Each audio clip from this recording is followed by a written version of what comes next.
Aptheker was frequently cited in the press as the party's theoretician.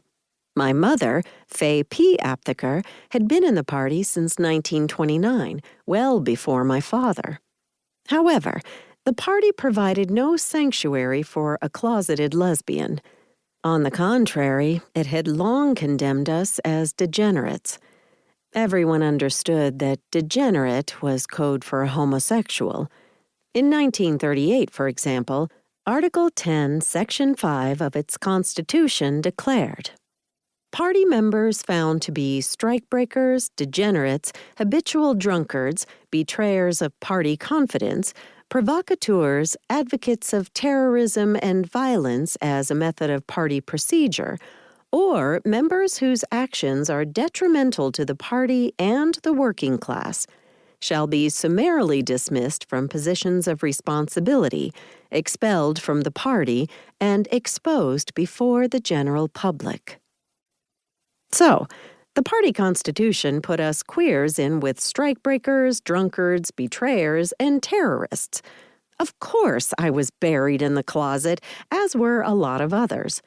I didn't know this until I began this project. In fact, for virtually all of my 19 years as a party member, I was a closeted lesbian. Even while being married for 13 of those years, a not unusual solution for gay and lesbian people.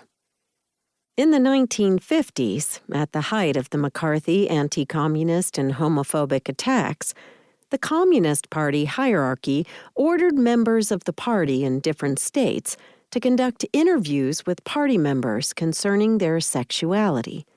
One such person, an older comrade who was a close friend, told me about this in the late 1970s. I was struggling with my sexuality. She explained that she was instructed by the party leadership to talk with several women comrades about their sexuality.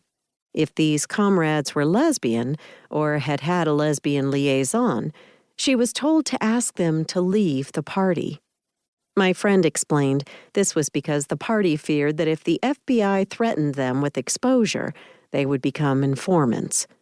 Although no one has done a complete study of this, none of the informants I know of, or who surfaced in various anti-communist trials, were blackmailed homosexuals.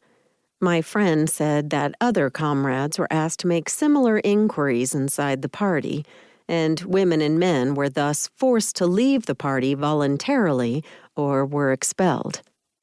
She said that she deeply regretted her role in this purge. What an impact this must have had on gay women and men forced to abandon their comrades at a time when everyone was under such intense attack. It was also clear that the party's rationale for purging gays and lesbians from its ranks was precisely the same as the government's rationale for purging homosexuals from the State Department. They could be blackmailed by the Soviets and other foreign powers and forced to become spies.